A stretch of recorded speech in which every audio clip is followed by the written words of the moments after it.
Baik, kita lanjutkan perkuliahan kita ya. Sekarang kita akan membicarakan tentang PBF cabang ya. Jadi tadi ada dua istilah ya, ada PBF lokal, ada PBF nasional. Nah, sekarang kita PBF cabang ya. PBF cabang ini adalah cabang dari PBF yang telah memiliki pengakuan untuk melakukan pengadaan, penyimpanan, penyaluran obat, dan atau bahan obat dalam jumlah besar sesuai ketentuan peraturan perundang-undangan. Ya, jadi ini yang namanya PBF cabang itu adalah cabang dari PBF yang sifatnya nasional tadi ya. Jadi kalau PBF itu sifatnya nasional, daerah yang diliput itu seluruh Indonesia, maka nanti di setiap kota itu ada kantor cabangnya ya. Kantor pusatnya di Jakarta misalnya, maka nanti ada perwakilan di masing-masing kota itu adalah PBF cabang gitu ya. Nah, setiap pendirian PBF cabang itu wajib memperoleh pengakuan dari Kepala Dinas Kesehatan Provinsi di mana wilayah PBF tersebut berada ya. Jadi untuk bisa diakui sebagai dia PBF cabangnya APL, dia PBF cabangnya Kimia Farma, dia PBF cabangnya BSP, maka di setiap maka harus ada pengakuan dari Dinas Kesehatan Provinsi di mana PBF cabang tersebut berlokasi ya. Jadi kalau PBF yang pusat ya, PBF itu izinnya itu adalah dari Menteri Kesehatan ya, dari Menteri Kesehatan, tetapi kalau PBF cabang itu sifatnya izinnya dia mengikuti PBF pusatnya, tetapi di setiap kota di mana dia berada itu harus ada yang namanya pengakuan dari Dinas Kesehatan Provinsi. Nah, pengakuan PBF cabang itu berlaku mengikuti jangka waktu izin PBF ya. Jadi kalau izin PBF-nya dari bulan Oktober 2020 sampai Oktober 2020, maka pengakuan itu juga berlaku menyesuaikan dengan izin PBF tersebut. Untuk memperoleh pengakuan sebagai PBF cabang, maka pemohon harus mengajukan permohonan kepada Kepala Dinas Kesehatan Provinsi dengan tembusan kepada Direktur Jenderal POM, kepada Direktur Jenderal, Kepala Balai POM, dan Kepala Dinas Kesehatan Kabupaten atau Kota ya. Jadi harus melakukan permohonan ya. Permohonannya kemana? Ke Dinas Kesehatan Provinsi. Tembusannya ke Dirjen, ke Balai POM, dan juga ke Dinas Kesehatan Kabupaten atau Kota. Nah, ini adalah beberapa persyaratan yang harus dipenuhi untuk bisa mendirikan PBF cabang. Ya, jadi membuat surat permohonan di mana surat tersebut harus ditandatangani oleh Kepala PBF cabang dan apoteker calon penanggung jawab PBF cabang disertai dengan kelengkapan administrasi ya. Jadi yang surat permohonannya itu ditandatangani oleh Kepala PBF cabang dan apoteker penanggung jawab PBF cabang. Jadi penanggung jawabnya PBF itu adalah apoteker. Di pusat ada apoteker penanggung jawabnya, kemudian di masing-masing cabang di setiap provinsi itu juga ada apoteker penanggung jawabnya. Nah, di samping surat permohonan, maka dilengkapi dengan kelengkapan administrasi seperti fotokopi KTP atau identitas Kepala PBF cabang, kemudian fotokopi izin PBF yang sudah dilegalisasi oleh Direktur Jenderal, kemudian surat penunjukan sebagai Kepala PBF cabang. Ya, misalnya nama ini ditunjuk sebagai Kepala Cabang PBF di kota mana. Ya. Kemudian pernyataan Kepala PBF cabang tidak pernah terlibat pelanggaran peraturan perundang-undangan di bidang farmasi. Ya, jadi ada pernyataan, membuat surat pernyataan bahwa tidak pernah melakukan pelanggaran peraturan perundang-undangan bidang farmasi. Surat pernyataan kesediaan bekerja penuh apoteker calon penanggung jawab. Kemudian surat bukti penguasaan bangunan dan gudang. Nah, ini bisa merupakan bangunan milik sendiri atau menyewa ya. Harus ada buktinya. Kalau milik sendiri ya ada berupa sertifikat ya. Kalau nyewa ya ada bukti sewa menyewa. Kemudian peta lokasi dan denah bangunan. Kemudian fotokopi surat tanda registrasi apoteker calon penanggung jawab atau SIPA ya. Kemudian PBF cabang, nah ini peraturan yang terbaru ini ya, PBF cabang hanya dapat melaksanakan pengadaan obat atau bahan obat dari PBF pusat. Ya, jadi PBF cabang itu hanya boleh melakukan pengadaan atau sumber barangnya itu dari PBF pusat atau PBF cabang lain yang ditunjuk oleh PBF pusatnya. Ya, jadi PBF cabang itu hanya bisa memperoleh barang atau obat itu dari PBF pusat atau PBF cabang lain yang ditunjuk oleh pusat. PBF dan PBF cabang dalam melaksanakan pengadaan obat atau bahan obat harus berdasarkan surat pesanan yang ditandatangani oleh apoteker penanggung jawab dengan mencantumkan nomor SIPA ya. Harus SP-nya ditandatangani. Jadi kalau PBF cabang untuk memesan barang ke PBF pusat maka pakai SP yang ditandatangani oleh apoteker penanggung jawab dilengkapi dengan SIPA. Setiap PBF dan PBF cabang itu dilarang menjual obat atau bahan obat secara eceran. Jadi tidak boleh ya. Misalnya PBF atau PBF cabang ya menjual obat secara eceran. PBF itu kan menjual obatnya itu kan ke sarana pelayanan farmasi ya seperti apotek, kemudian toko obat, kemudian rumah sakit, kemudian klinik yang ada apotekernya. Nah, maka dari PBF ini ke unit pelayanan seperti apotek, toko obat dan sebagainya itu tidak boleh menjual obat secara eceran. Tidak boleh apotek order ke PBF itu misalnya amoksisilинnya 5 strip itu enggak boleh. Ya. Tidak boleh diecer ya. Jadi minimal satuannya adalah box. Setiap PBF dan PBF cabang dilarang menerima atau melayani resep dokter. PBF itu walaupun apoteker penanggung jawabnya, maka dia tidak diperbolehkan untuk menerima atau melayani resep dokter. Ya, jadi tidak boleh mengecer barang, tidak boleh melayani resep dokter. Kemudian PBF dan PBF cabang itu hanya dapat menyalurkan obat kepada PBF atau PBF cabang lain dan fasilitas pelayanan kefarmasian sesuai ketentuan peraturan perundang-undangan ya. Jadi PBF ya atau PBF cabang itu hanya bisa menyalurkan obatnya itu ke PBF lainnya ya. Kalau dia berupa PBF pusat ya hanya bisa ke PBF cabang ya. Kemudian atau ke PBF yang lokal gitu ya, yang lokal dan juga ke sarana-sarana atau fasilitas pelayanan kesehatan. Nah, fasilitas pelayanan kesehatan itu apotek, instalasi farmasi rumah sakit, puskesmas, klinik, toko obat ya. Di mana di situ ada penanggung jawabnya. Kalau apotek, instalasi farmasi, puskesmas, klinik ya harus ada apotekernya. Kalau toko obat ya harus ada TTK-nya. Nah, kemudian PBF dan PBF cabang tidak dapat menyalurkan obat keras kepada toko obat ya. Jadi toko obat itu komoditas yang dijual hanya obat bebas dan obat bebas terbatas. Tidak boleh menjual obat keras. Kalau seperti kemarin ya kuliah sebelumnya kok ternyata ditemukan ada obat keras di toko obat, maka itu adalah pelanggaran.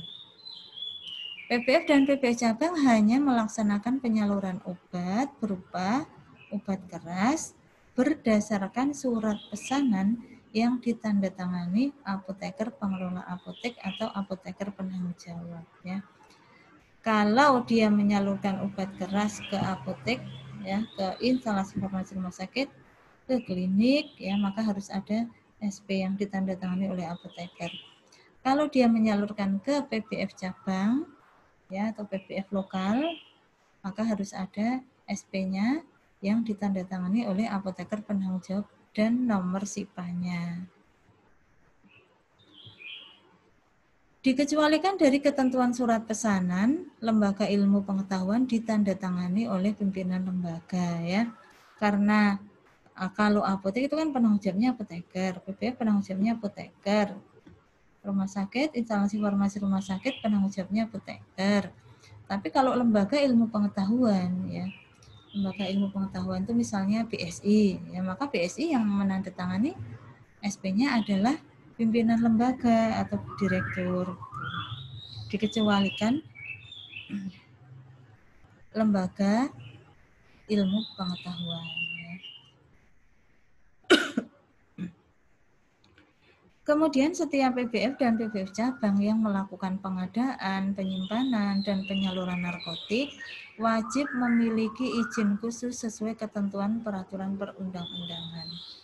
Tidak semua PBF itu bisa mendistribusikan narkotik, ya. Tidak semua PBF bisa melakukan penyaluran narkotik. Hanya PBF-PBF tertentu yang ditunjuk oleh pemerintah yang diperbolehkan. Dalam hal ini adalah PT Kimia Farma yang memang secara peraturan perundang-undangan memang PBF yang ditunjuk oleh pemerintah yang bisa melakukan pendistribusian narkotik, ya. Kemudian setiap PBF atau PBF cabang yang melakukan pengubahan kemasan bahan obat dari kemasan atau pengemasan kembali bahan obat dari kemasan aslinya, maka wajib melakukan pengujian laboratorium. Nah ini kalau akan melakukan pengubahan kemasan, ya dari kemasan gede menjadi kemasan yang lebih kecil, seperti saya contohkan PT Brataku yang dia itu merupakan penyalur bahan obat, ya. Dia dari apa namanya pabriknya itu berupa kemasan yang gede-gede, misalnya alkohol dalam kemasan yang dream, itu ya. Kemudian PK dalam kemasan yang mungkin berapa kilo, gitu ya dari pabriknya. Maka untuk bisa kemudian dikemas ulang menjadi kemasan yang lebih kecil, yang menjadi alkohol misalnya 100 mili, alkohol 500 mili, maka PBF tersebut itu harus melakukan pengujian laboratorium untuk memastikan bahwa mutu dari bahan obat atau obat yang dibuat kemasan yang berbeda itu tidak berubah. Maka PBF seperti itu yang diwajibkan untuk tadi ya menguasai laboratorium. Dalam hal dilakukan pengubahan kemasan atau pengemasan kembali bahan obat, maka PBF wajib memiliki ruang pengemasan ulang sesuai dengan persyaratan CDUB. Selain penyelenggaraan pengadaan, penyimpanan, dan penyaluran obat dan atau bahan obat, PBF mempunyai fungsi sebagai tempat pendidikan dan pelatihan. Ya tadi ya. Jadi bagi PBF yang melakukan repackaging atau PBF yang menyalurkan bahan obat itu diwajibkan untuk memiliki laboratorium yang memenuhi syarat CDUB, ya.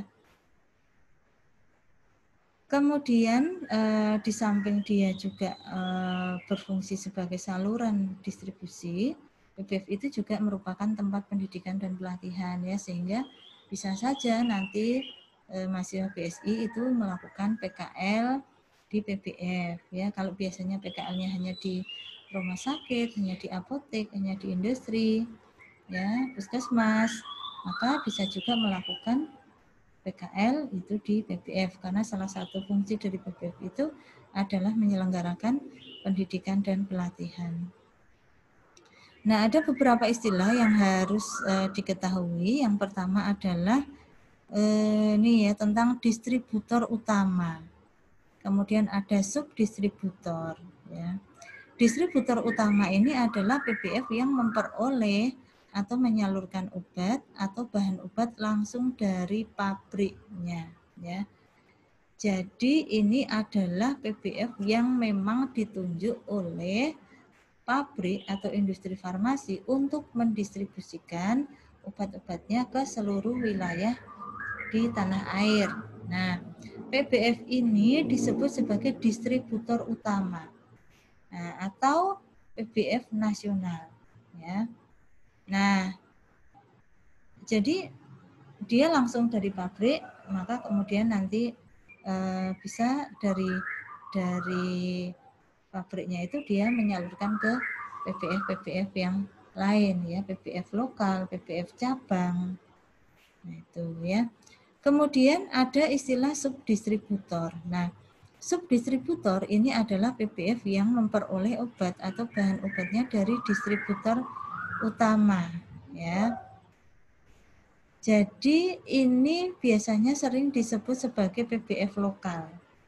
Nah, PBF lokal ini dia memperoleh obat itu bukan dari pabrik karena dia dia bukan perusahaan yang ditunjuk oleh pabrik untuk menyalurkan produk dari suatu pabrik, tapi subdistributor ini dia memperoleh barang itu dari PBF atau dari distributor utama ini, ya. Jadi dia memperoleh obatnya dari distributor utama. Nah, kelebihannya adalah, ya, subdistributor ini biasanya obat atau bahan obatnya justru malah lebih komplit karena bisa memperoleh dari beberapa distributor utama sekaligus. Ya, jadi PBF lokal yang hanya ada di kota-kota tertentu gitu ya. Ini memperoleh barangnya dari mana? Dari PBF utama. Ya, dari PBF utama. Kelebihannya dia adalah kenapa kok barangnya bisa lebih komplit dari PBF utama? Karena dia bisa mengambil dari beberapa PBF sekaligus, ya. Jadi kalau PBF lokal ini misalnya Gaya Mindo ini jenis item barangnya itu justru lebih banyak daripada PBF APL, daripada PBF Ensefal sendiri, daripada PBF Kimia Farma sendiri. Kenapa? Karena Gaya Mindo ini dia bisa membeli obat itu dari APL bisa, ya, kemudian dari Kimia Farma bisa, dari Ensefal bisa, sehingga itemnya itu jumlahnya malah justru lebih banyak. Ya. Nah, baik distributor utama maupun subdistributor itu secara umum ya disebut sebagai distributor. Hanya saja memang punya kelebihan dan kekurangannya masing-masing. Kalau distributor utama itu karena dia langsung dari pabrik, maka tentu harga itu lebih murah, diskonnya lebih besar, gitu ya. Tetapi keterbatasannya adalah barangnya ya terbatas dari pabrik itu. Gitu. Kalau PBF lokal itu barangnya variasinya lebih banyak. Cuma karena PBF lokalnya itu memperoleh barang dari PBF pusat, maka harganya tentu berbeda, gitu ya. Nah, tergantung dari kita kebutuhannya. Apakah kalau kita akan order barang dalam jumlah yang banyak sekaligus, maka tentu dalam jumlah yang banyak, maksudnya dalam jumlah ya, yang banyak itu tentu yang kita pilih adalah PBF utama. Karena harganya tentu berbeda, diskonnya tentu beda, ya. Tapi kalau yang kita inginkan itu jumlahnya tidak banyak, tetapi item atau jenisnya itu yang banyak, ya, itemnya jenisnya yang banyak, maka dengan anggaran yang terbatas misalnya, ya, tentu kita lebih memilih PBF lokal, ya. Kita punya uang 100.000. Kalau di PBF utama mungkin hanya memperoleh barangnya itu dari satu produk. Misalnya Sanbe hanya memperoleh Amoxan, kemudian apalagi ya, hanya satu pabrik itu, ya. Tapi kalau yang kita perlukan itu barangnya itu beberapa, maka kalau kita ke PBF lokal dari uang 100.000 itu kita bisa memperoleh dari beberapa pabrik sekaligus, ya. Bisa order OBH kombi yang dari APL, bisa order Amoxan sirup yang dari BSP, barangnya lebih bisa bervariasi. Nah, kemudian itu adalah beberapa istilah ya tentang distributor. Kemudian kita lanjut ke pelaporan. Jadi PPF itu diwajibkan juga untuk melakukan pelaporan. Pelaporannya itu setiap 3 bulan, ya, meliputi kegiatan penerimaan penyaluran obat atau bahan obat. Nah, laporannya ke Direktur Jenderal, tembusan kepada Balai POM dan juga Dinas Kesehatan Provinsi. Nah, di samping laporan kegiatan itu, apabila PBF itu menyalurkan narkotik dan juga psikotropik, maka juga wajib menyampaikan laporan bulanan penyaluran narkotik dan psikotropik. Ya. Laporan penyaluran narkotik dan psikotropik ini juga dikirimkan ke pusat ya, ke Kementerian Kesehatan ya, ke Dirjen tadi ya. Nah, kemudian pencabutan izin. Nah, izin PBF itu dicabut apabila dia tidak mempekerjakan apoteker penanggung jawab yang memiliki izin kerja atau SIPA. Kemudian tidak lagi aktif dalam penyaluran obat selama 1 tahun. Apotekernya keluar, maka izinnya otomatis nanti akan dicabut. Atau selama 1 tahun itu tidak ada aktivitas penyaluran, maka izinnya bisa dicabut. Kemudian tidak lagi memenuhi persyaratan usaha sebagaimana ditetapkan dalam peraturan, ya, ditemukan pelanggaran. Itu nanti bisa izin tersebut bisa dicabut. Tidak lagi menyampaikan informasi pedagang besar farmasi 3 kali berturut-turut. Jadi tidak melakukan pelaporan. Dan tadi per 3 bulan harus melaporkan. Kalau dia menyalurkan narkotik psikotropik harus melaporkan. Nah, ini selama 3 kali berturut-turut tidak mengirimkan laporan, maka izin bisa dicabut. Tidak memenuhi tata cara penyaluran perbekalan farmasi sesuai peraturan perundang-undangan ya. Jadi tadi ya ditemukan pelanggaran-pelanggaran ya yang menyebabkan izin PPF itu bisa dicabut. Nah, itu kuliah kita tentang PPF. Nanti kalau ada pertanyaan atau ada hal-hal yang mau didiskusikan, kita lewat grup WA. Terima kasih. Assalamualaikum warahmatullahi wabarakatuh.